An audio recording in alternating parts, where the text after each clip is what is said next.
Voy a arrancar, voy a empezar, ¿sí? Lud Sing Cuckoo. John Gray se quedó ahí plantado un momento, mirando con un parpadeo la puerta por la que su hijo acababa de desaparecer y sintiendo a su espalda el enorme dilema que le esperaba sentado en una diminuta silla dorada. Sin tener la menor idea de lo que podía pasar a continuación, dio media vuelta y dijo la única cosa posible, dadas las circunstancias. ¿Le apetece un poco de coñac, señor Cinnamon? El joven se puso de pie en un salto, con elegancia, a pesar de su tamaño y la mirada de profunda inquietud que tenía en su rostro. La mezcla de pánico y esperanza que brillaba en los ojos de John Cinnamon encogió el corazón de Gray y con suma delicadeza le posó una mano en el brazo, guiándolo en dirección al asiento más robusto de la casa, un amplio sillón con armazón de roble. «Siéntese», le pidió, gesticulando en dirección al sillón, «y permita que le traiga algo para beber. Creo que lo va a necesitar». «Yo no lo necesito», pensó dirigiéndose hacia la puerta que conducía a la cocina. «¿Qué diantre se supone que debo decirle?» Ni el tiempo que empleó en encontrar el coñac, ni la ceremonia con la que lo sirvió le proporcionaron respuesta alguna. Se sentó en la butaca de rayas verdes y cogió su copa de coñac, presa de una peculiar mezcla de consternación y excitación. «Me alegro mucho de volver a verlo, señor Cinnamon», dijo sonriendo. «La última vez que lo vi creo que tendría usted unos 6 meses. Ha crecido». Cinnamon se ruborizó un poco al escuchar aquello, lo que suponía una mejoría respecto a la palidez con la que había entrado en la estancia, e inclinó la cabeza con vergüenza. «Yo, gracias», señaló, «por haberse preocupado por mi bienestar durante todos estos años». Gray alzó la mano para restarle importancia, pero le preguntó con curiosidad. «¿Cuántos años ha pasado?» «¿Qué edad tiene?» 20 años, señor. ¿O debería llamarlo milord o señoría?», preguntó todavía muy inquieto. «Señor está bien», le aseguró John Gray. «¿Puedo preguntarle cómo es que ha acabado con mi William?» Tener una historia que contar pareció relajar un poco al joven, y cuando hubo terminado el coñac de su vaso había quedado reducido a un pozo ambarino y sus ademanes ya no eran tan inquietos. Gray le había servido una cantidad generosa pensando en el porte de Cinnamon. «Manoque», pensó con una mezcla de crispación y diversión. No tenía sentido enfadarse. Manoque imponía sus normas. Siempre lo había hecho. Al mismo tiempo, sin embargo, a pesar de la intermitente y despreocupada naturaleza de su relación, el indio era la persona en la que más confiaba Gray, a excepción de su hermano o de Jamie Fraser. Manoque no le hubiera mandado a Cinnamon con mala intención, o bien había creído que Cinnamon era en realidad su hijo y por lo tanto tenía derecho a saberlo. O al haber conocido a William de adulto, había pensado que Gray necesitaba otro hijo. Quizás fuera así, pensó, con el estómago ligeramente encogido.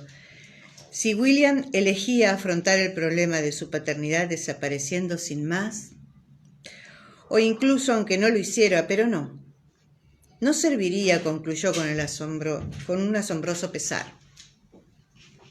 «Me alegro que esté aquí, señor Cinnamon», confesó con los ojos fijos en el coñac mientras le servía otra copa al joven.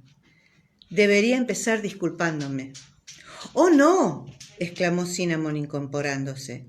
«Jamás esperaría que usted, es decir, no tiene que disculparse de nada». «Claro que sí. Debería haber escrito una breve explicación acerca de sus circunstancias cuando lo dejé al cuidado de los hermanos católicos en Gareon. en lugar de limitarme a dejarlo allí sin nada más que un nombre.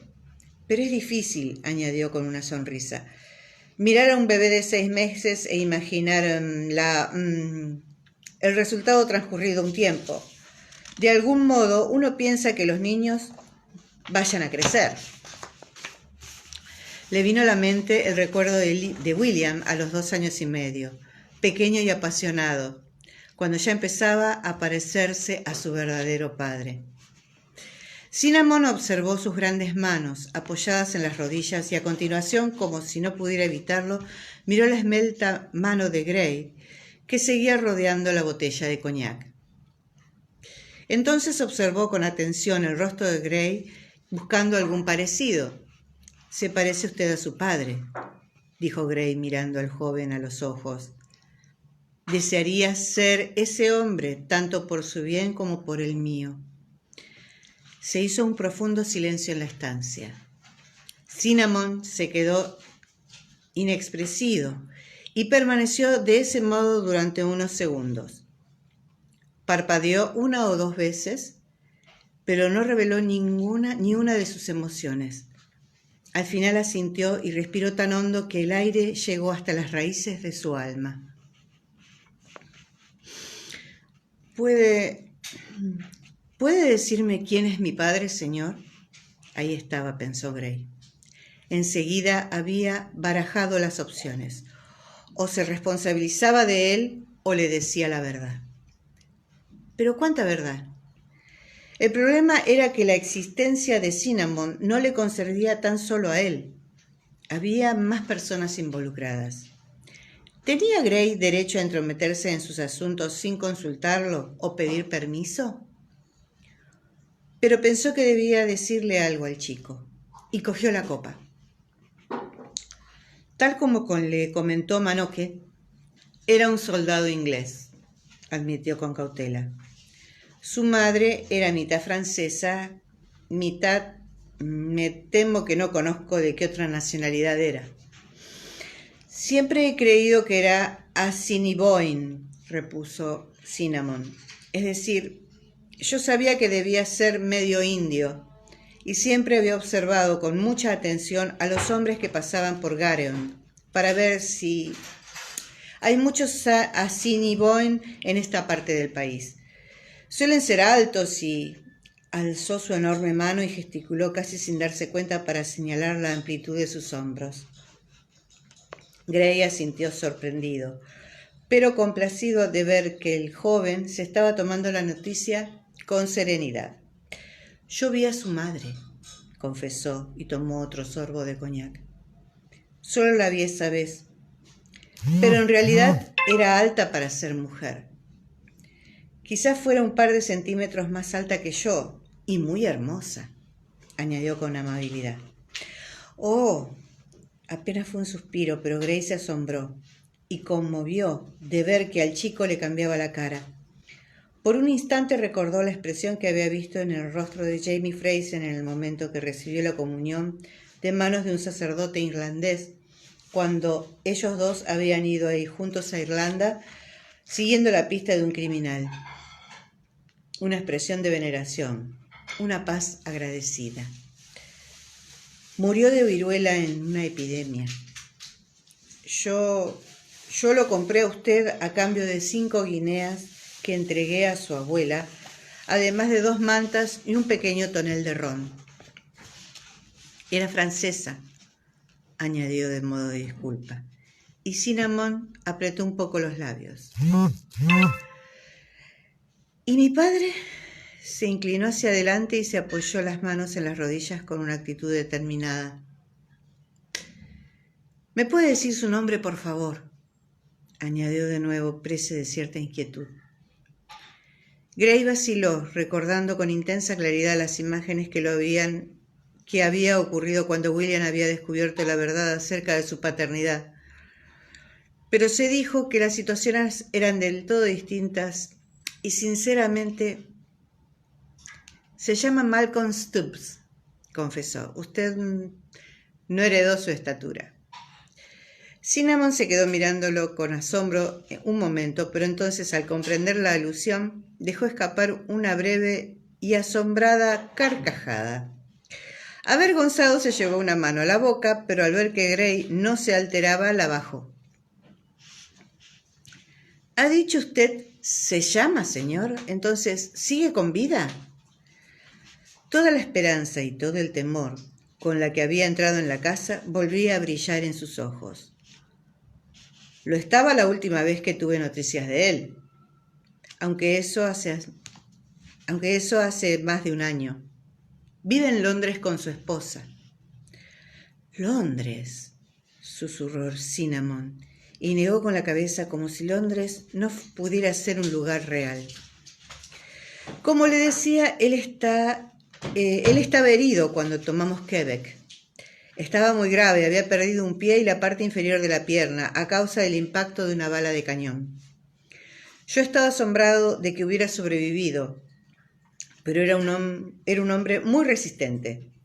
Estoy convencido de que consiguió transmitirle a usted ese rasgo de su personalidad, señor Cinnamon. Le dedicó una cálida sonrisa al joven indio. No había tomado tanto coñac como el joven, pero había bebido lo suficiente. Cinnamon asintió, tragó saliva y a continuación agachó la cabeza. Y durante unos segundos se quedó mirando fijamente la cenefa que decoraba la alfombra turca. Poco después carraspeó y levantó la vista decidido. Dice usted que está casado, señor. Imagino que su esposa no conocerá mi existencia. 100 contra 1 a que no, afirmó Gray. Observó con atención al joven. ¿Partiría hacia Londres? En ese momento parecía capaz de cualquier cosa. Gray intentó y fracasó imaginar qué haría la esposa de Malcolm si John Cinnamon se presentaba en su puerta una mañana. Culparme a mí, supongo, murmuró entre dientes, alargando el brazo para coger el decantador. ¿Quiere un poco más, señor Cinnamon? Le aconsejo que se tome otra. Sí, por favor. Inspiró la fragancia del coñac y dejó la copa en la mesa con actitud decidida. Le aseguro, señor, que no deseo hacer nada que pueda ocasionar el menor inconveniente a mi padre o a su esposa. Gray bebió con cautela de la copa que acababa de rellenar. Eso es muy considerado de su parte, señor, admitió, pero también bastante prudente. Puedo preguntarle de haber sido yo su padre, y permítame repetirle lo mucho que lamento de que no sea así. Alzó la copa unos centímetros y Cinnamon bajó la vista, pero inclinó la cabeza con una actitud de agradecimiento. ¿Qué pretendía hacer? O quizás debería preguntar qué esperaba. Cinnamon abrió la boca, pero enseguida la cerró mientras reflexionaba. Gray estaba empezando a sentirse impresionado por los modales del joven. Se mostraba deferente, pero no tímido, decidido, pero reflexivo. A decir verdad, no lo tengo muy claro, señor, confesó Cinnamon al fin. Se recostó un poco poniéndose cómodo. No esperaba ni tampoco buscó, prosiguió, inclinando un poco la cabeza. Ningún reconocimiento ni ayuda material. Supongo que en gran parte es una cuestión de curiosidad, pero más bien quizá el deseo de encontrar cierta sensación de... No es pertenencia, sería absurdo esperar algo así, pero sí cierta conexión. Saber simplemente que hay alguien con mi misma sangre, concluyó con sinceridad. ¿Y cómo es? Ah, añadió avergonzado, y por supuesto deseaba agradecerle a mi padre que se hubiera ocupado de mi bienestar.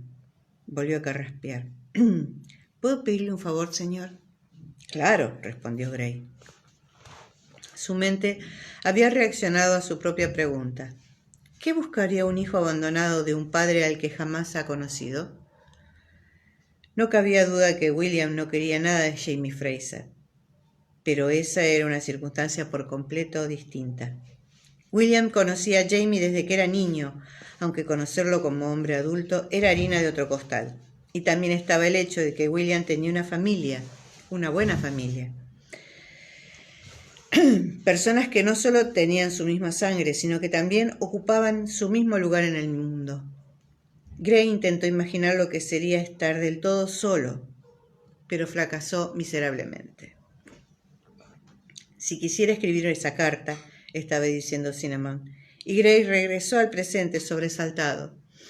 Enviar una carta, repitió, a Malcolm. Sí, supongo que yo podría hacerlo. ¿Y qué le diría si no le importa que se lo pregunte? Solo para agradecerle su amabilidad por preocuparse por mi bienestar, señor, y por asegurarle que estoy a su servicio si alguna vez se encuentra en situación de necesitarlo. Oh, sí, su amabilidad. Cinnamon lo miró con brusquedad y Gray notó cómo el rubor le ascendía por las mejillas. Pero la reacción no tenía nada que ver con el coñac. Maldita sea, tenía que haber imaginado que Cinnamon pensaba que había sido Malcolm quien había proporcionado los fondos para mantenerlos durante todos aquellos años. Mientras que en realidad fue usted, aseguró Cinnamon, y la sorpresa casi ocultaba la decepción que había asomado a su rostro. Es decir, el señor Stubb no podía hacerlo, se apresuró a explicar Gray. Como ya le he mencionado, estaba muy mal herido. Mucho. Estuvo a punto de morir y lo mandaron de vuelta a Inglaterra con la mayor celeridad posible. La verdad es que él no habría podido. Habría sido incapaz de preocuparse del hijo que había engendrado y había dejado atrás. Malcolm jamás le había mencionado el chico a Gray, ni tampoco había preguntado por él. Entiendo, respondió Cinnamon con desolación. Apretó los dientes y clavó los ojos en la tetera de plata que aguardaba sobre el aparador. Gray no añadió nada más. Solo había empeorado las cosas. Por último, la mirada de Cinnamon se aclaró y volvió a mirar a Gray muy serio. El joven tenía unos preciosos ojos oscuros, profundos y ligeramente rasgados. Los había heredado de su madre. Gray deseaba poder decírselo, pero no era ese momento para esa clase de detalles. En ese caso se lo agradezco, señor, dijo en voz baja, y le hizo una gran reverencia a Gray. Fue muy generoso por su parte hacer tal cosa por su amigo. No lo hice por Malcolm, aseguró Gray. Su copa estaba vacía, ¿cómo era posible? Y la dejó con cuidado sobre la mesita. Permanecieron allí sentados, mirándose el uno al otro, sin que ninguno de los dos supiera bien qué decir a continuación. Gray estaba oyendo a Moira, la cocinera, hablando afuera. Solía hablar con las hadas del jardín e incluso cuando no estaba borracha. El reloj de la mesa tocó la media y Cinnamon se sobresaltó asombrado, volviéndose para mirar el instrumento. Tenía unas campanitas que replicaban al dar las horas y una mariposa mecánica bajo una cúpula de cristal que batía sus alas de esmalte.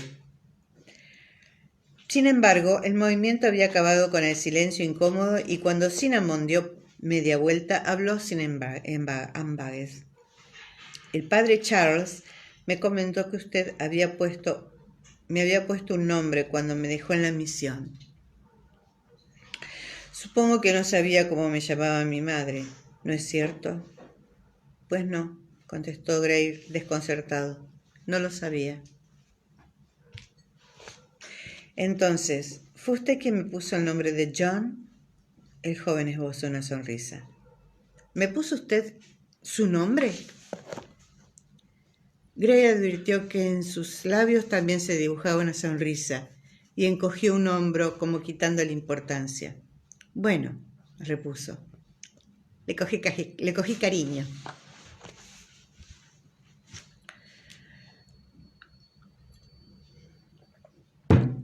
Capítulo 33. Consentido por elección. Con independencia de lo que su padre y Cinnamon estuvieran haciendo, estaban hablando mucho sobre ello. Tras algunos minutos durante los cuales Trevor no dejó de dar alaridos, Amaranthus se había excusado y se había retirado a la casa para ir a buscar paños limpios. Como no tenía nada pendiente ni conocía a nadie en la ciudad o en el campamento, y dado que no quería entrar a la casa, William no tenía nada que hacer. Pero lo último que deseaba era encontrarse con algún conocido.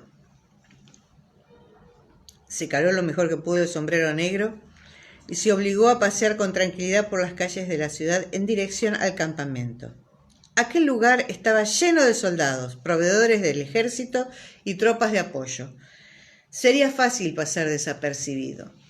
¡William!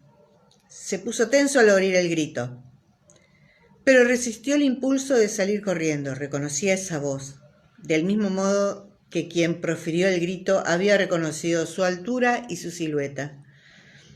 Se volvió algo reticente para saludar a su tío, el duque de Padlow, que había salido de una casa y se había topado directamente con él.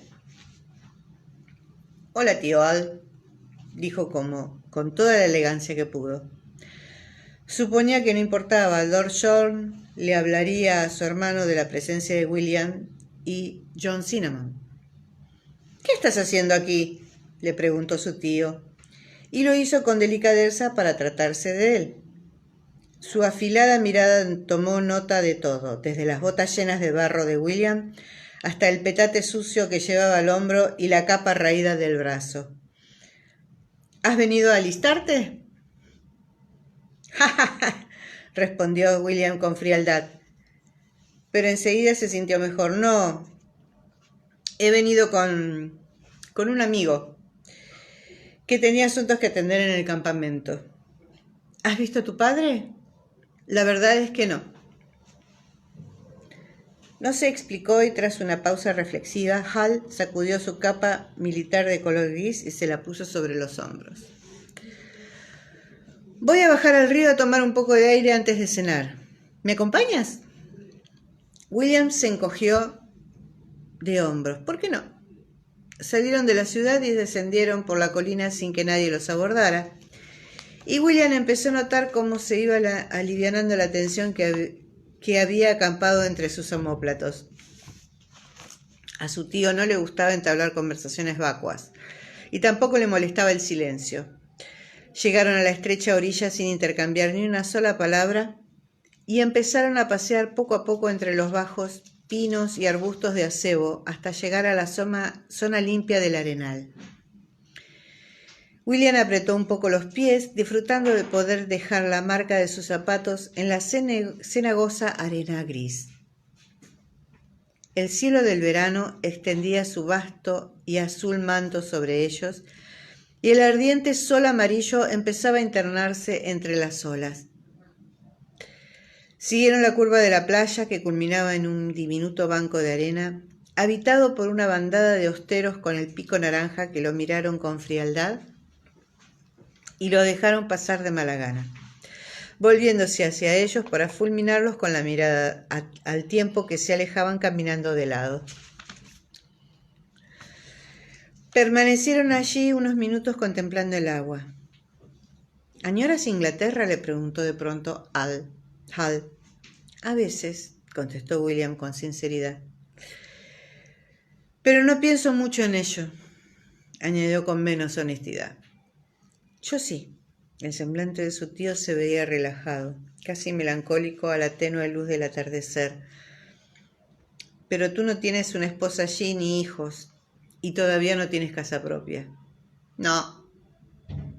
Los ruidos que hacían los esclavos al trabajar en los campos a su espalda todavía se oían, pero los amortiguaba el vaivén de las olas a sus pies, el desfile de las nubes silenciosas sobre sus respectivas cabezas.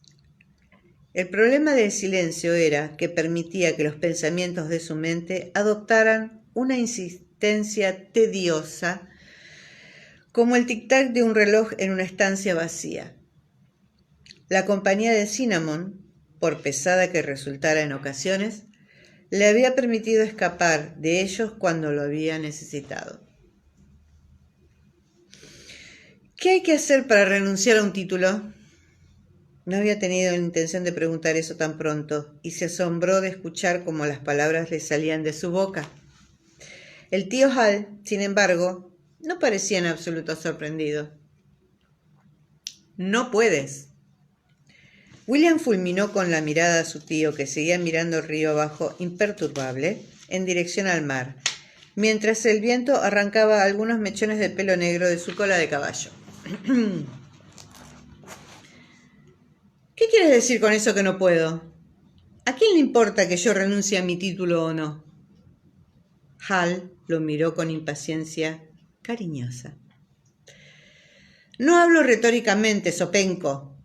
Es literal. No se puede renunciar a un título nobiliario. La ley no contempla ninguna forma de hacerlo. Ergo, no se puede hacer. Pero tú... William cayó desconcertado. No lo hice, dijo su tío con sequedad. Si hubiera podido hacerlo en su momento, lo habría hecho. Pero no pude, así que no lo hice. Lo máximo que podía hacer era no utilizar más el trato de duque y amenazar con dejar lisiado a cualquiera que lo empleara para referirse o dirigirse a mí. Tardé varios años en dejar claro que lo decía en serio, añadió con indiferencia. ¿Ah, sí?, preguntó William con cierto cinismo. ¿A quién dejaste lisiado? En realidad había supuesto que su tío estaba hablando metafóricamente, y se sorprendió al ver que el antiguo duque fruncía el ceño tratando de recordar. A varios escritorzuelos. Son como cucarachas, ya sabes. Si pisas a uno de ellos, los demás salen corriendo a ocultarse entre las sombras, pero en cuanto te das vuelta, aparecen de nuevo cientos de ellos para darse un festín con tu cuerpo y llenar tu vida de basura. ¿Te han dicho alguna vez que eres un gran orador, tío? Sí, reconoció de manera sucinta. Pero además de golpear a algunos periodistas, desafié a George Mumford, que ahora es el marqués de Claremont, pero que por aquel entonces todavía no lo era, a Herbert Willers, el vizconde de Bruton, y a un caballero llamado Radcliffe. Ah, y el conde Phillips, del 34, primo del conde de Wallinger. ¿Hablas de duelos? ¿Y los libraste a todos? Claro, bueno, contra Willers no, porque cogió frío en el hígado y murió antes de que pudiera batirme a duelo con él. Pero de lo contrario, aunque ese no es el caso. Hal se condujo y negó con la cabeza para aclarar las ideas. Estaba anocheciendo y la brisa soplaba con fuerza. Se ciñó la capa alrededor del cuerpo e hizo un gesto con la cabeza señalando la ciudad. Vamos, la marea está subiendo y he quedado para cenar con el general Prevost dentro de media hora. Regresaron lentamente bajo la tenue luz del crepúsculo, mientras la áspera hierba de la playa les arañaba las botas. Además, prosiguió su tío, agachando la cabeza contra el viento, yo tenía otro título, uno que no estaba mancillado. Rechazar el título de Padlow significaba que también me negaba a utilizar las rentas procedentes de las propiedades de dicho título. Pero en cuanto a mi día a día no significaba casi nada, aparte de las aireadas reacciones de la sociedad. Casi todos mis amigos siguieron siendo mis amigos. Me recibían en casi todos los lugares en que acostumbraba a frecuentar y lo más importante, continué haciendo lo que quería hacer, organizar y dirigir un regimiento. Tú, miró a William evaluando su aspecto desde su sombrero de ala ancha hasta sus pesadas botas. No quisiera incomodarte, William, pero sería más fácil preguntarte qué quieres hacer que pedirte que no hicieras lo que no debes. William se detuvo, cerró los ojos y se quedó allí plantado, escuchando el vaivén del agua, disfrutando de unos maravillosos momentos de alivio respecto al tic-tac de sus pensamientos. En su mente no ocurría absolutamente nada. Claro, dijo al fin, respirando hondo y abriendo los ojos. ¿Naciste sabiendo lo que querías saber? ¿Lo que querías hacer? Preguntó con curiosidad. Supongo que sí, respondió su tío muy despacio, retomando el paso. No recuerdo haber pensado nunca que quisiera ser otra cosa más que un soldado. En cuanto a lo de desearlo, tampoco creo que pensara nunca en ello. Exacto, saltó William con cierta aspereza. Tú naciste en una familia en la que eso era lo que debía hacer su hijo mayor, ya que te fue bien. A mí me criaron para pensar que mi deber sagrado era cuidar de mis tierras y mis arrendatarios, y jamás se me pasó por la cabeza pensar en lo que yo deseaba, igual que te ocurrió a ti. Se quitó el sombrero y se lo metió debajo del brazo para evitar que se lo llevase el viento y prosiguió. Pero la verdad es que no siento que tenga derecho a ostentar ninguno de los títulos que supuestamente heredé al nacer. Además, de pronto se le ocurrió algo y miró con detenimiento a su tío. Has dicho que no aceptaste ninguna de las rentas del ducado. Supongo que no desatendiste tus obligaciones respecto a las propiedades de las que no te estabas beneficiando, ¿no? Pues claro que Al dejó de hablar de golpe y miró a William con una mezcla de disgusto y respeto. ¿Quién te ha enseñado a razonar, chico? ¿Tu padre? Imagino que Lord John habrá tenido alguna influencia, contestó William con educación. Se le revolvió el estómago, como le ocurría con monótona regularidad últimamente al mencionar al que había sido su padre. No conseguía olvidar la mirada de temerosa ilusión de los ojos de John Cinnamon. Oh, maldita sea, pues claro que podía olvidar. Solo era una cuestión de voluntad.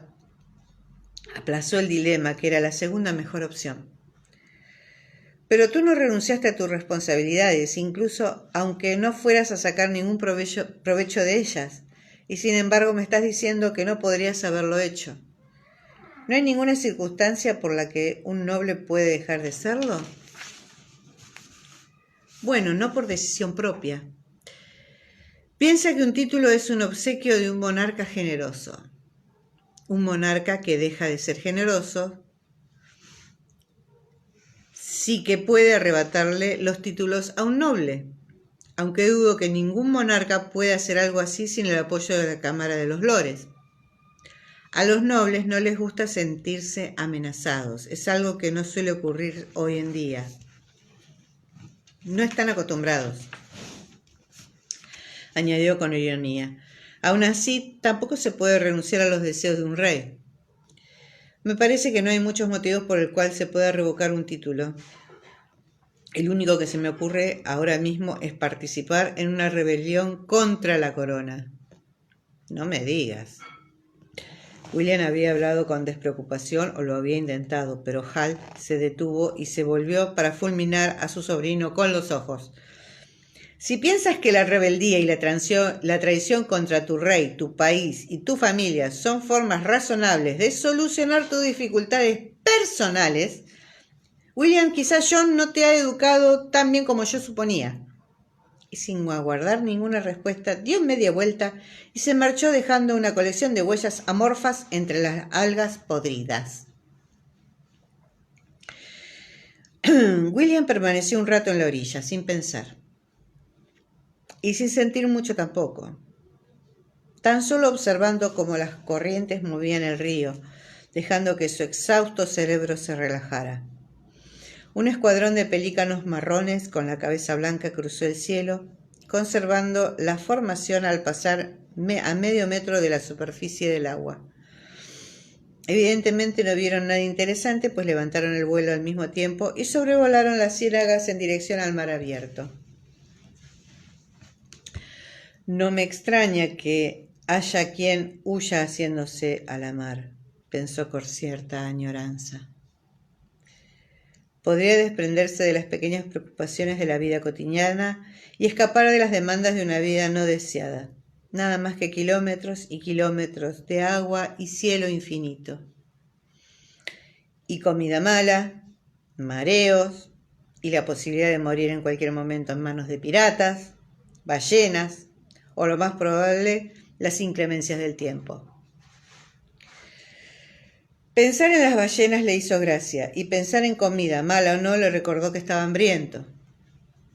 Al volverse para emprender el camino de regreso, descubrió que mientras él había estado allí vegetando, un caimán había emergido de entre la vegetación a su espalda y estaba reposando a algunos metros de distancia. William gritó sobresaltado y el reptil, asombrado e indignado, abrió sus espantosas fauces e hizo un ruido entre un rugido y un sonoro eructo. William no sabía cómo lo había hecho, pero cuando se detuvo jadeando y empapado de sudor, estaba en medio del campamento del ejército. Con el corazón todavía acelerado, se adentró entre los ordenados pasillos de las tiendas, volviéndose a sentir a salvo entre los ruidos propios de un campamento que se prepara para cenar. Con el aire impregnado de los olores que emanaban del fuego, las cocinas del campamento, la carne asada y los pucheros. Cuando llegó a casa de su padre, tenía un apetito voraz, aunque en esa época de verano todavía había luz, como mínimo durante 1 hora más. Supuso que Trevor ya estaría dormido, aunque siguiera brillando el sol, por lo que se acercó lo más silenciosamente que pudo, empleando la hierba húmeda que crecía a los márgenes del camino de ladrillo de la entrada. Como estaba pensando en Trevor y por lo tanto en la madre del pequeño, miró hacia el lateral de la casa y descubrió que el banco del senador estaba ocupado, aunque no por Amaranthus, con o sin el bebé. ¡Guillón! John Cinnamon lo vio y emergió de la frondosa pérgola con tanta energía que arrancó algunas hojas y varias uvas.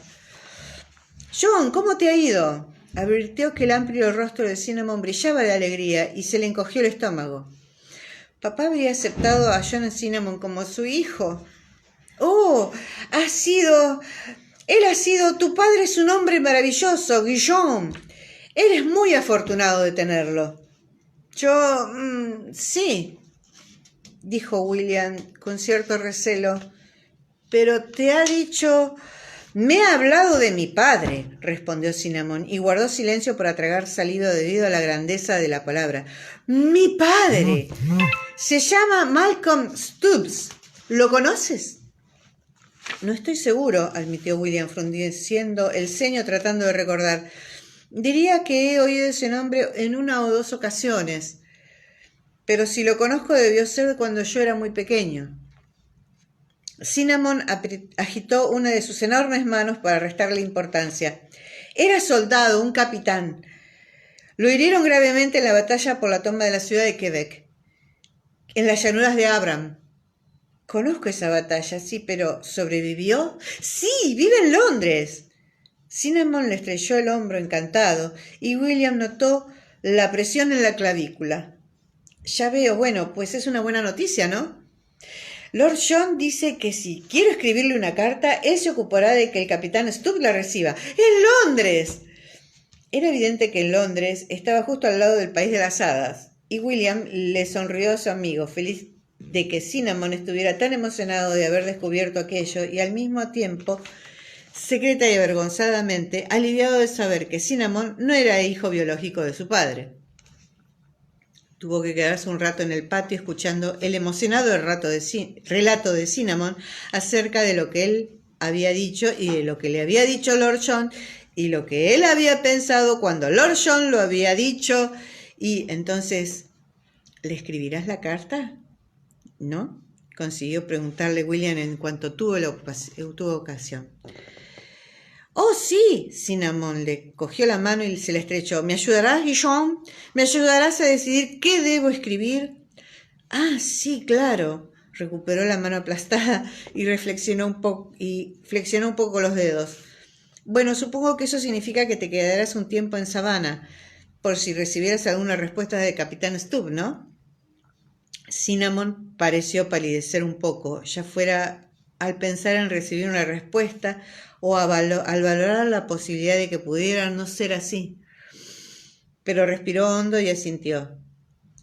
«Sí, Lord John ha tenido la amabilidad de invitarnos a quedarnos con él, pero creo que no sería correcto. Le he dicho que encontraría trabajo y un sitio para vivir. Oh, Guillaume, estoy tan contento. Je n'arrive pas à croire. Yo también, mon ami, respondió William y sonrió. La emoción de Cinnamon era contagiosa. Pero sigamos disfrutando de nuestra felicidad mientras cenamos. Me muero de hambre. Fin del capítulo 33.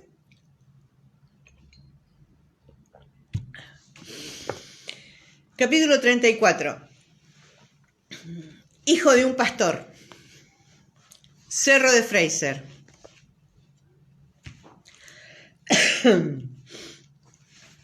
El templo, pues así era como todo el mundo había empezado a llamar a la cabaña que hacía las veces de escuela, logia masónica, iglesia para celebrar servicios presbiterianos y metodistas y lugar de reunión para los cuaqueros, ya estaba terminado. Y aquella tarde la reticente maestra, el maestro excelentísimo y los 3 pastores se reunieron acompañados de sus respectivas esposas a modo de congregación, para inspeccionar y bendecir el lugar. Huele a cerveza, observó la maestra en funciones, arrugando la nariz. Y así era. El olor del lúpulo era tan intenso que rivalizaba con la fragancia de la madera de pino de las paredes y los bancos nuevos, tan recientes que todavía brotaba de ellos alguna gota de resina. Sí, contestó el maestro. Ronnie Dugan y Bob McCalskin tuvieron sus diferencias acerca de si debíamos poner algo donde los predicadores pudieran subirse para que estuvieran por encima del nivel del suelo, y durante la discusión alguien tiró el barril. No fue una gran pérdida, opinó el marido de la única cuaquera practicante del Cerro de Fraser. Era la peor cerveza que he probado desde que Marky Henderson orinó en la que estaba preparando su madre y nadie lo descubrió hasta que ya la habían servido. Oh, no estaba tan mala, dijo el pastor presbiteriano, presumiblemente guiado por el principio de no juzgar a nadie. Pero el resto de los presentes murmuraron también su asentimiento.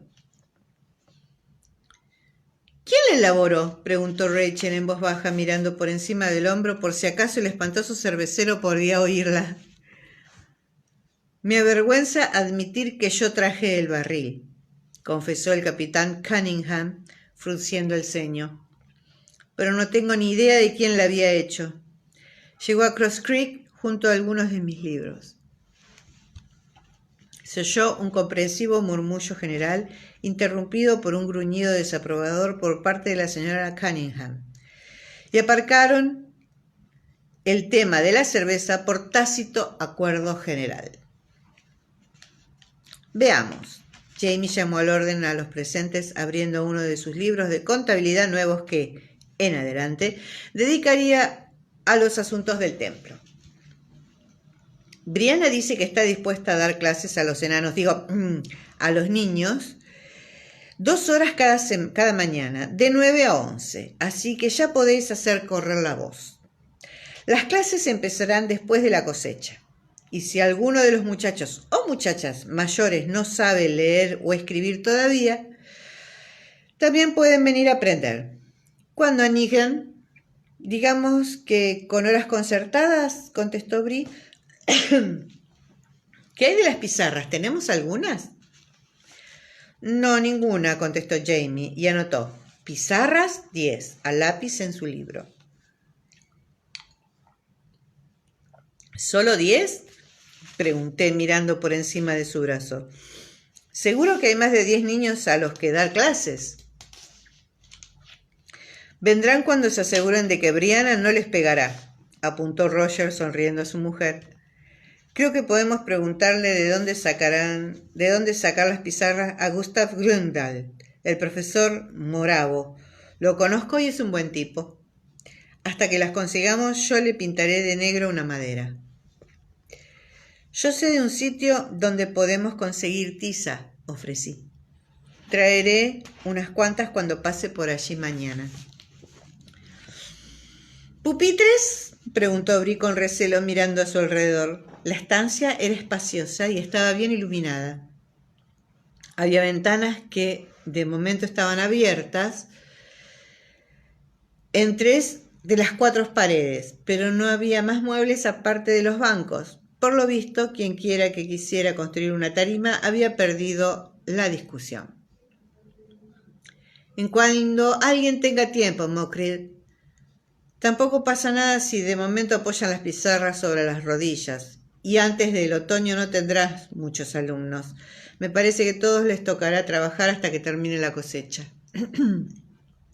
Jamie pasó la página. En cuanto a los asuntos de la logia, bueno, eso habrá que discutirlo con la logia. Hasta ahora teníamos la costumbre, cuando disponíamos de un espacio donde reunirnos, de celebrar la reunión de la logia los miércoles, pero tengo entendido que al capitán le gustaría disponer de esa noche para ofrecer un servicio religioso, ¿no? Siempre que no suponga mucho inconveniente, señor. En absoluto, aseguró Roger, cosa que atrajo la mirada del capitán. Y es usted bienvenido a unirse a nosotros en la logia cuando quiera, capitán. Cunningham miró a Jamie, que asintió, y el capitán se relajó, apenas un ápice, y le devolvió el gesto inclinando la cabeza. Entonces la reunión de la logia se celebrará los martes y siempre hemos empleado la cabaña como un lugar de reunión de las demás noches con solo fines sociales, ¿de acuerdo? Traigan su propio taburete y una botella, le aclaró Roger, y un trozo de madera para la chimenea. La señora Cunningham resopló de un modo muy femenino para dar a entender lo que pensaba de las reuniones sociales de hombres en las que también había botellas. Yo creía que no le faltaba razón, pero Jamie, Roger y Ian siempre me aseguraban que esas reuniones informales resultaban muy útiles para enterarse de todo lo que ocurría en el cerro. Y de ese modo quizá tuvieran la oportunidad de hacer algo antes que las cosas se desmadraran. Sigamos. Jamie cambió de página y la nueva hoja ponía Iglesia en grandes letras negras y subrayadas. ¿Cómo queréis organizar los domingos? O los amigos no lo llaman domingo, Rachel. Lo llamamos primer día, pero en realidad es el domingo, sí, aclaró el joven Ian. A Rachel le pareció hacerle gracia, pero asintió. Entonces, los 3 celebraréis el servicio o la reunión, añadió haciendo un gesto con la cabeza en dirección a Rachel, todos los domingos, o queréis alternarlos. Roger y el capitán se miraron. Ninguno de los dos quería decir nada que pudiera parecer polémico, pero ambos estaban decididos a conseguir el debido tiempo y espacio para sus incipientes congregaciones. Yo vendré cada primer día, afirmó Rachel con serenidad, pero dada la naturaleza de las reuniones cuáqueras, creo que será mejor que venga a última hora de la tarde.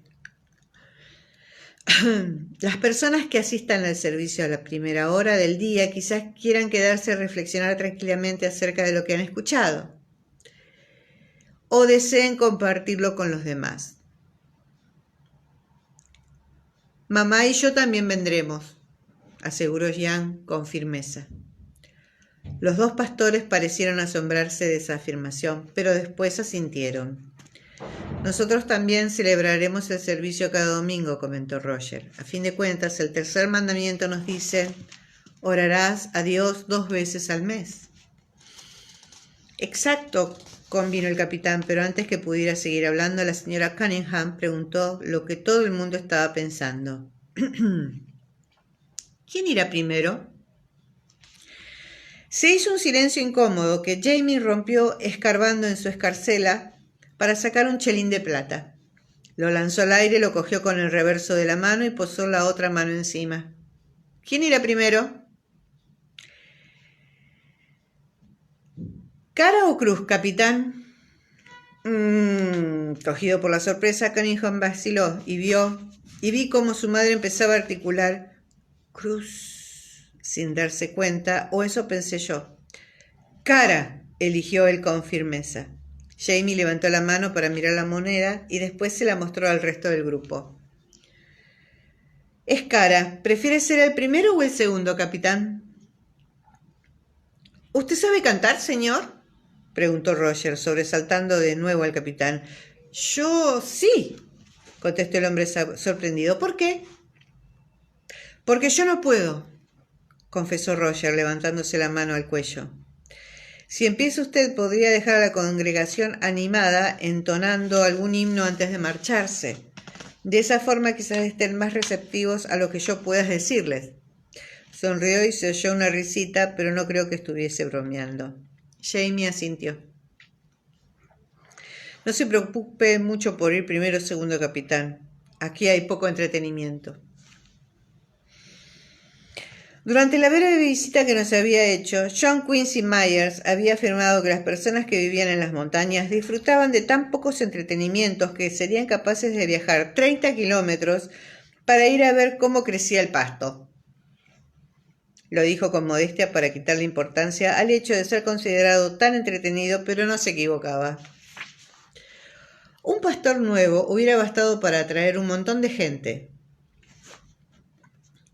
Tener dos era toda una novedad, pero disponer de dos pastores en representación de dos formas distintas de ver el cristianismo. Mientras aguardaba junto a Jamie a las puertas del templo, esperando que dieran comienzo el servicio del capitán Cunningham, oí como algunas personas hacían apuestas a mi espalda acerca de la posibilidad de que los pastores se pelearan entre ellos y, de ser el caso, cuál de los dos ganaría. Jamie también lo escuchó y se volvió hacia los jóvenes que estaban manteniendo dicha discusión. 100 contra 1 que no se pelearán, afirmó con decisión. Pero entonces añadió con voz baja: pero si lo hacen, apuesto 10 chelines por Roger Mack, 5-1. Aquello causó sensación entre los muchachos y varios chasquidos de desaprobación entre los metodistas y los anglicanos que había por allí, quienes se fueron dispersando a medida que el capitán se iba acercando, ataviado con su uniforme naval completo, incluido el sombrero con encaje dorado, pero con un sobrepelis en un brazo, y su madre, ataviada toda de negro y con un corsé de encaje negro, en el otro. Se hizo un murmullo de aprobación entre la congregación, y Jamie y yo nos acercamos al frente de la multitud para darles la bienvenida. El capitán estaba sudando un poco, ya que la mañana era cálida, pero parecía animado y tranquilo. General Fraser, dijo haciéndole una reverencia a Jamie, y señoras del general Fraser, espero que se encuentren bien esta mañana.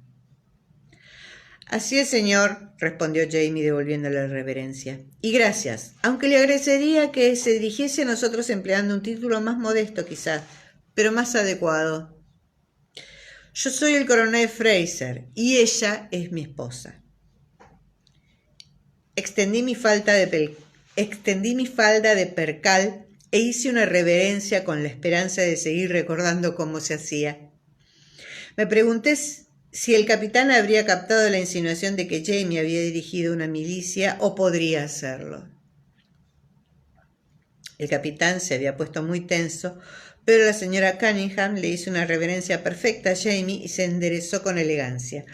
Coronel, dijo sin inmutarse, le estamos muy agradecidos por haberle dado a mi hijo la oportunidad de poder llevar la palabra de Dios a aquellos que más la necesitan.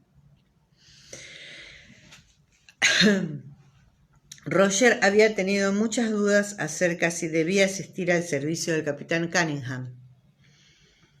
Mamá y papá irán, había argumentado Bree, y Fanny y Germaine.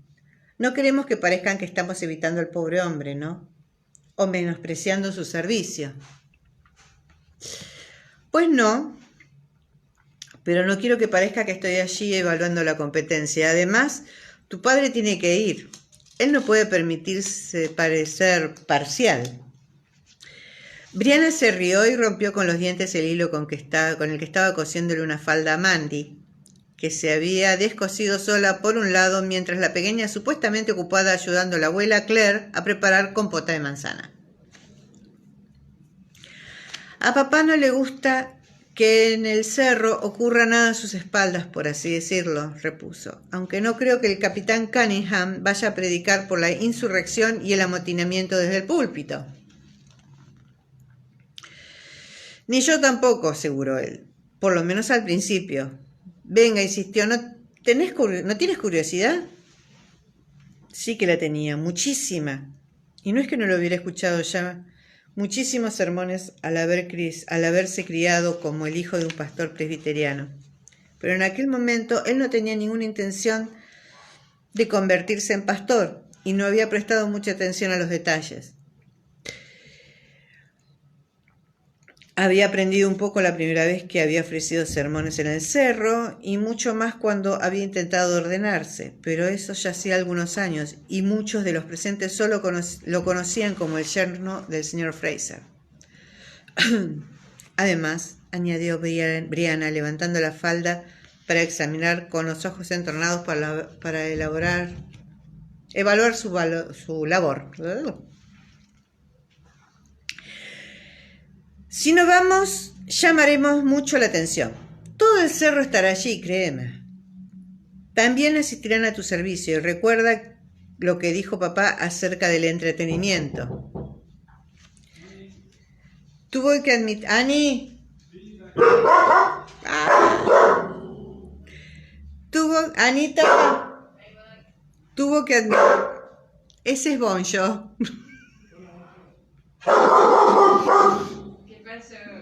Adrián está tocando la puerta. A ver. Un minuto.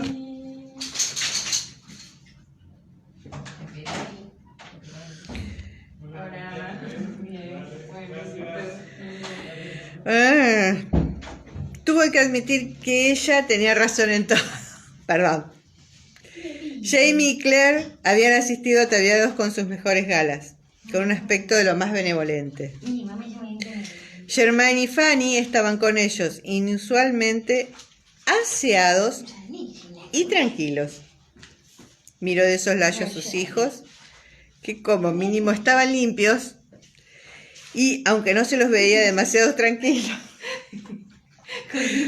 por lo menos, ahí está, que ladraba, por lo menos estaban atrapados en el banco, entre él y Brianna. Jamie se sentía un poco inquieto, pero más o menos sereno. Y Mandy estaba entretenida enseñándole el Padre Nuestro a Esmeralda a voces, aunque solo el primer verso, que era cuanto la niña sabía de memoria, al mismo tiempo que juntaba las manos de trapo de la muñeca en actitud piadosa. Me pregunto cuánto durará el sermón, dijo Bri mirando a los niños. Bueno, está acostumbrado a predicar a marineros. Imagino que disponiendo de un público cautivo que no se atreve a marcharse ni a interrumpir, uno podría verse tentado a alargarse un poco. Por los ruidos y los murmullos que se oían en la parte posterior, Roger supuso que habría un grupo de jóvenes de pie, más o menos como los que habían soltado una serpiente durante su primer sermón. «No pensarás acosarlos, ¿no?», le preguntó Bri, volviendo a mirar por encima del hombro. «Claro que no». «¿Qué significa acosar, papá?». Jem emergió de su estado comatoso atraído por la palabra. Significa interrumpir cuando alguien está hablando o gritarle groserías. Ah, y no debes hacerlo nunca. ¿Me oyes? Ah. Jem perdió el interés y volvió a clavar los ojos en el techo. Un murmullo de interés recorrió la congregación cuando el capitán Cunningham y su madre entraron en el templo. El capitán asentía a derecha e izquierda, sin sonreír exactamente, pero con una expresión agradable. La señora Cunningham miraba con curiosidad a su alrededor, prestando atención a las dificultades potenciales. Le clavó los ojos a Esmeralda y abrió la boca, pero su hijo carraspeó con fuerza y agarrándola del codo la condujo hasta un sitio libre en el primer banco. La mujer se volvió un momento, sin embargo, el capitán ya había ocupado su sitio y ella se volvió de nuevo en medio de los ruidos y siseos de la congregación. «Hermanos y hermanas», entonó el capitán, y todo el mundo se puso derecho, pues se había dirigido a ellos empleando un tono de voz que Roger imaginaba que sería la que utilizaba desde el alcázar, lo bastante alta como para que se oyera por encima del batir de las velas y el rugido de los cañones. Cunningham tosió y repitió un poco más bajo: «Hermanos y hermanas de Cristo, sed bienvenidos. Muchos de vosotros ya me conocéis. Para los que no, soy el capitán Charles Cunningham, antiguo miembro de la Marina de Su Majestad. Recibí la llamada de Dios hace 2 años y pretendo responder esa llamada lo mejor que pueda. Os contaré más cosas acerca de mi viaje y el vuestro hacia Dios, pero permitidme empezar el servicio de esta mañana cantando Oh God, our help in Agnes past. Creo que va a estar bien, le susurró Brie a Roger mientras la congregación se levantaba con obediencia. Y en efecto, el capitán era bueno. Después del himno, que apenas conocía la mitad de la congregación, pero que era un cántico lo bastante sencillo como para que el resto pudiera tararearlo, abrió su desgastada Biblia de piel y empezó a leerles los versículos de Mateo 4, versículos 18 a 22. Andando Jesús junto al mar de Galilea, vio a 2 hermanos, Simón llamado Pedro y Andrés su hermano, que echaban la red en el mar porque eran pescadores. Y les dijo: Venid en pos de mí y os haré pescadores de hombres. Ellos entonces, dejando al instante las redes, los siguieron. Pasando de ahí, vio a otros 2 hermanos, Jacobo, hijo de Zebedeo, y Juan, su hermano, en la barca con Zebedeo, su padre, que remendaba las redes, y los llamó. Y ellos, dejando al instante la barca y a su padre, lo siguieron. Tras lo cual, dejó la desgastada Biblia de piel y les explicó de un modo muy sencillo lo que los había llevado hasta allí. Hace 2 años yo capitaneaba uno de los buques de Su Majestad, el HMS Lennox, en la base norteamericana. Nuestro cometido era bloquear los puertos coloniales y llevar a cabo incursiones ocasionales contra las comunas rebeldes. Roger percibió el repentino recelo que se extendió por la estancia como la niebla. Era muy probable que algunos de los presentes fueran, en realidad, ¡vaya!, lealistas en secreto. Roger percibió el repentino recelo que se extendió por la estancia como la niebla.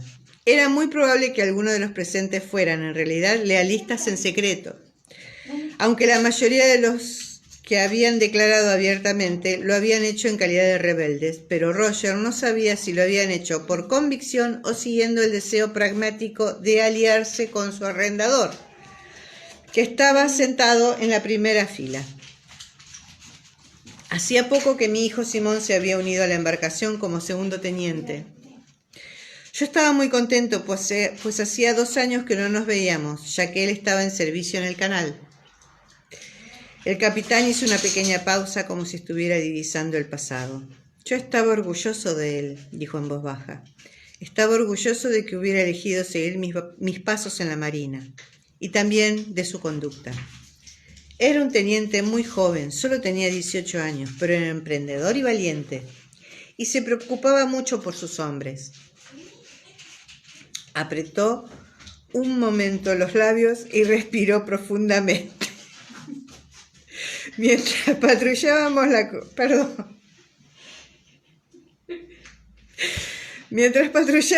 costa de Rhode Island, nos topamos y perseguimos una embarcación rebelde y emprendimos acciones contra ella. Mi hijo murió en esa maniobra. La congregación se deshizo en exclamaciones de asombro y compasión, pero Cunningham no dio ninguna señal de haberlas escuchado y prosiguió con diligencia. Yo estaba a pocos metros de él cuando lo alcanzaron y lo abracé. Sentí que moría, repitió en voz baja, y sus ojos se perdieron por la congregación. Algunos de vosotros conocéis esa sensación, y muchos las conocían. Sin embargo, en plena batalla no hay tiempo para llorar a los muertos, y más o menos una hora después tomamos posesión de la embarcación rebelde e hicimos prisioneros a sus tripulantes. Mandé la patrullera al puerto bajo las órdenes del oficial de primera. Por lo general, ese deber hubiera caído en mi hijo como teniente. Pero en ese momento toda la actividad del movimiento y toda la necesidad de capitanear y dar órdenes había disminuido. Y pude despedirme de mi hijo. Roger miró a Jamie sin querer. El suave remolino de cabello que el pequeño tenía en la coronilla y la parte de atrás de sus limpias orejas son rosadas. Estaba abajo, tumbado en un camastro en la enfermería, y me senté a su lado. No puedo decir que sentí o que pensé. Tenía un vacío en mi interior. Por supuesto que era consciente de lo que me había ocurrido, de lo que había perdido una parte de mí mismo. Una pérdida superior a la de una extremidad o cualquier herida física, sin embargo no sentía nada. Creo, se le apagó la voz y carraspeó. Creo que tenía miedo de sentir. Pero mientras estaba allí sentado, observé el rostro, ese rostro que conocía tan bien, y vi que la luz volvía a él. Cambió, dijo, mirando el rostro de los congregados con esperanza de que lo comprendieran. Su rostro se volvió trascendente y hermoso. De pronto, era el rostro de un ángel, y entonces abrió los ojos. La impresión sobresaltó a todos los presentes. Roger se dio cuenta de que la señora Cunningham ya estaba de todo lo erguida que podía estar cualquier criatura con columna vertebral. Estaba rígida e inmóvil, con la cabeza vuelta. «¿Y me habló?», repuso el capitán y tenía la voz ronca. «Me dijo, no te preocupes, padre, volveré a verte dentro de 7 años». Carraspeó con más fuerza y después cerró los ojos y murió. Transcurrió bastante tiempo antes de que los murmullos y los jadeos se disiparan, y Cunningham aguardó con paciencia hasta que el silencio volvió a reinar en el templo.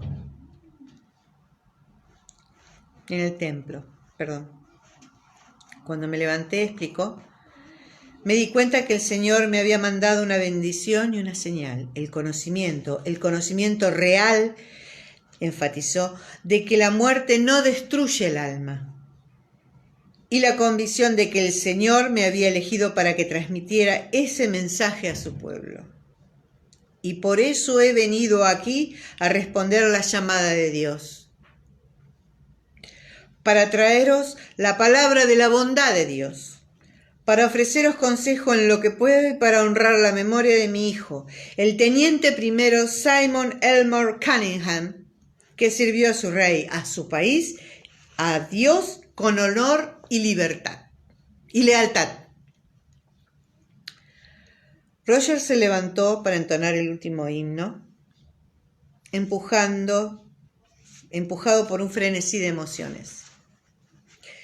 Había estado con Cunningham en cada palabra, por completo entregado, arrasado por el dolor, el orgullo y la cordialidad. Se sentía inspirado. Y dejando a un lado los aspectos puramente emocionales del sermón del capitán, debía admitir que había sido muy bueno en los términos religiosos. Roger se volvió hacia Brianna y por debajo de las crecientes notas de la canción exclamó: «Por nuestro Señor Jesucristo». Y no lo dijo con ninguna intención de blasfemar. «Ya lo creo», contestó ella. Me pregunté cómo pensaría Roger abordar la misión de salir después del sermón del capitán Cunningham. La congregación se había distribuido por debajo de los árboles para refrescarse un poco, pero en todos los grupos juntos a los que pasaba se hablaba de lo que había dicho el capitán, y lo hacían con gran excitación y entrega, y no era de extrañar. Yo también seguía atrapada en el hechizo de su historia. Me había provocado una sensación de asombro y esperanza. Bree también parecía preguntárselo. La vi con Roger, a la sombra de él, un enorme roble blanco, enfrascados en una conversación. Él negaba con la cabeza, sonrió y le tiró de la cofia para ponérsela bien. Ella se había vestido para la ocasión. Era la recatada esposa de un pastor, y se alisó la falda y el corsé. Dentro de 2 meses vendrá a la iglesia con pantalones de ante, opinó Jamie siguiendo la dirección de mi mirada. ¿Con qué probabilidad?, pregunté. 3-1. ¿Quieres apostar, Sassenach? ¿Apostar en domingo? Vais a ir directo al infierno, Jamie Fraser. No me importa. Tú irás antes que yo para preguntarme las probabilidades. Además, ir a la iglesia 3 veces en domingo debe ahorrarte al menos 3 días de purgatorio. Asentí.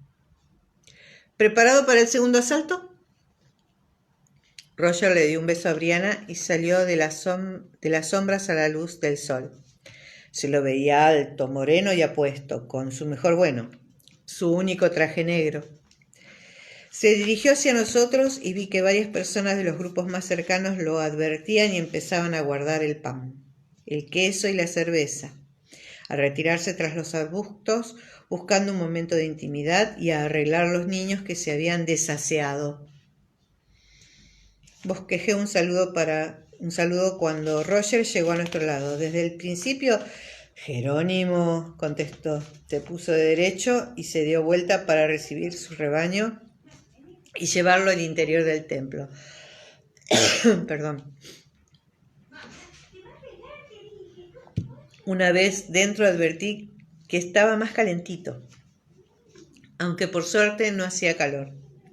El olor a pino nuevo era más suave, amortiguado por el susurro de las prendas hechas a mano y los ligeros aromas de las cocinas, las crías de ganado y todo lo que conlleva criar niños, que se extendía por el templo como una bruma agradable. Roger dejó que todo el mundo volviera a ocupar su sitio, pero no esperó a que se reiniciaran las conversaciones. Entró con Bree del brazo, la dejó en el banco de adelante y se volvió para sonreír a la congregación. ¿Hay alguien aquí que no me conozca ya?, preguntó y se oyeron unas risas. Bueno, sí. El hecho es que me conozcáis y estéis aquí de todas formas es muy tranquilizador. A veces son las cosas que conocemos las que más nos significan, en parte porque las conocemos bien y comprendemos su fortaleza. Si os ponéis de pie, rezaremos juntos el Padre Nuestro. Todos se pusieron de pie y se unieron a su plegaria. Advertí que algunos de ellos la decían en gaelic, algunos, la mayoría, lo hacían en inglés. Cuando todos volvimos a sentarnos, Roger carraspeó con fuerza y yo empecé a preocuparme. Estaba convencida que tenía la voz mejor que antes, ya fuera porque se había curado de forma natural o por los tratamientos, si es que algo tan sencillo y al mismo tiempo tan peculiar como la imposición de manos del Dr. McEwan se podía llamar así, que yo le había estado haciendo una vez al mes. Pero hacía mucho tiempo que Roger no hablaba en público. y mucho más que no predicaba o cantaba. Y el estrés provocado por la expectativa era muy intenso. Ya sé que algunos de vosotros sois de las islas y del norte, así que ya sabréis cómo funciona lo de cantar por turnos. Vi que Hiram Crombie miraba a su familia alineada en el banco y percibí el interés de las demás personas de la congregación que sabían a qué se refería. Para los que vengáis de otras zonas, no os preocupéis. Solo es una forma de recitar los salmos y los himnos cuando se tiene un único libro de oraciones o apenas uno. Alzó su maltrecho librito, un ejemplar sin portada y con páginas rotas que Jamie había encontrado en una taberna de Salisbury y había comprado por 3 peniques y 2 pies de cerdo que acababa de conseguir apostando en una partida de cartas. Hoy vamos a cantar el Salmo 133. Es breve, pero me gusta. Yo cantaré o quizás entone. Le sonrió y volvió a carraspear. El primer verso y después vosotros lo repetís. A continuación cantaré el siguiente y proseguimos. ¿Os parece?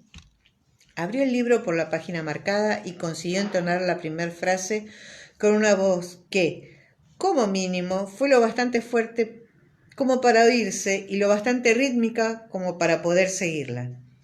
¡Mirad cuál bueno!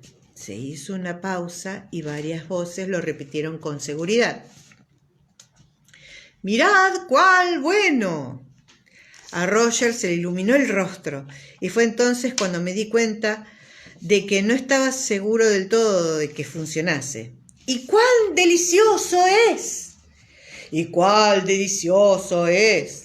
Más voces, mayor confianza y el tercer verso ya todos compartíamos la felicidad de Roger, entregados a las palabras y a su significado.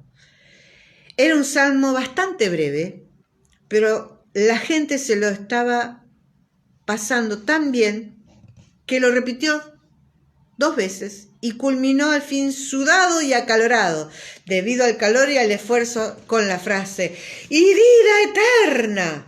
Todavía resonando en el aire. Lo habéis hecho muy bien, dijo con la voz ronca, y la gente se rió, aunque con amabilidad.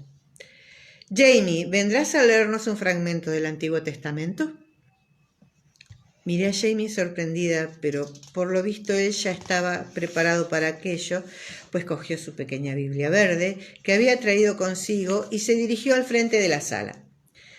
Se había puesto el mejor de los 2 tartanes que tenía, con su único abrigo formal, y sacándose las gafas del bolsillo, se las puso y miró con seriedad a los muchachos del fondo, que enseguida dejaron de susurrar.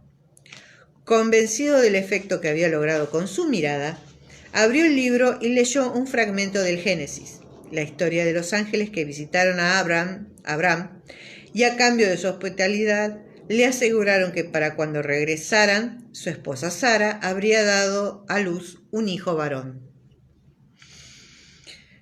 Se rió pues Sara entre sí diciendo, después de haber envejecido, ¿tendré el deleite siendo también mi señor ya viejo? Tras leer ese verso levantó la vista y nuestros ojos se encontraron, y repuso, ¿Hay para Dios alguna cosa difícil? Al tiempo señalado volveré a ti, y según el tiempo de la vida, Sara tendrá un hijo. Oí una diminuta risa a mi espalda, pero quedó inmediatamente sofocada por el último verso. Entonces Sara negó diciendo, no me reí porque tuve miedo. Y él dijo, no es así, pero te has reído. Jamie cerró el libro con decisión, se lo dio a Roger y se sentó a mi lado mientras guardaba las gafas. No entiendo que la gente no se dé cuenta que Dios tiene un travieso sentido del humor, me susurró. Roger me salvó de responder, pues él anunció que a continuación iba a intentar decir un breve himno y preguntó cuántos de los presentes conocían Jesucristo reina ya. Cuando vio una satisfactoria cantidad de manos alzadas, empezó a cantar, y aunque se le quebró la voz como una taza rota en medio del primer verso, en la sala había un número de personas suficientes que conocía el himno como para proseguir sin él, que se dedicó a llevar el ritmo con la mano pronunciando solo las primeras partes de cada verso. Aunque no hubiéramos tenido la temperatura de más de 30 grados y un 100% de humedad en aquella pequeña estancia, yo habría estado empapada de sudor igualmente por simpatía a Roger. Bree había traído una cantimplora y se levantó para ofrecérsela. Él bebió con ganas, respiró y se limpió la cara con la manga. Bien, dijo con la voz todavía ronca pero en orden. Le he pedido a mi esposa que os lea un fragmento del Nuevo Testamento. Gesticuló en dirección a Brianna, que estaba acalorada por la alta temperatura de la sala, y ella se sonrojó. Sin embargo, Bree se puso seria y paseó la vista por la estancia mirando a los parroquianos a los ojos, y sin más preliminares abrió la pequeña Biblia de Jamie y leyó el pasaje que describía el banquete de bodas de Caná, donde Jesús, a petición de su madre, había salvado a la novia de la humillación convirtiendo el agua en vino. Leyó bien, con la voz fuerte y clara. Roger, que había permanecido sentado mientras ella leía, volvió a ponerse en pie y carraspeó. Como ya os habréis dado cuenta, no seré capaz de seguir hablando durante mucho tiempo más, así que el sermón de hoy será corto. Aquello pareció agradar a la congregación y todos asintieron y se dispusieron a escucharlo. Sé que la mayoría de vosotros habéis escuchado el discurso del señor Cunningham de esta mañana y que su testimonio os ha conmovido. A mí también. Su voz áspera como la lija, pero se entendía. Se oyó un murmullo de aceptación, hubo quien asintió con sobriedad. Es importante escuchar las cosas importantes, las revelaciones y los milagros. Así recordamos la grandeza de Dios y su gloria. Pero la mayoría de nosotros, hizo una pausa para respirar, la mayoría de nosotros no vivimos situaciones de mucho peligro y aventura. No somos llamados a menudo a hacer grandes gestos, a ser grandes héroes. Aunque tenemos algunos entre nosotros, le sonrió e intercambió algunas miradas con varios de los presentes. Pero todos estamos llamados a aprovechar los pequeños momentos de la vida, a ser bondadosos, a poner a prueba nuestros sentimientos, a confiar en otras personas, a satisfacer las necesidades de las personas que queremos. Porque Dios está en todas partes y vive en todos nosotros. Esos pequeños instantes son suyos, y Él convertirá la gloria en esos pequeños momentos hasta que su grandeza brille en todos vosotros. A duras penas consiguió decir la última frase. Tuvo que esforzarse para pronunciar cada palabra. Se vio obligado a detenerse con la boca medio abierta para respirar. «Amén», dijo Jamie con decisión, y el resto de la congregación lo repitió tras él. «Amén», con gran entusiasmo. Roger enseguida estuvo rodeado de los admiradores a los que se acercaron al frente para hablar con él. Vi a Brianna en un lado sonriendo, con los ojos llenos de lágrimas, y de pronto me di cuenta que yo estaba haciendo exactamente lo mismo.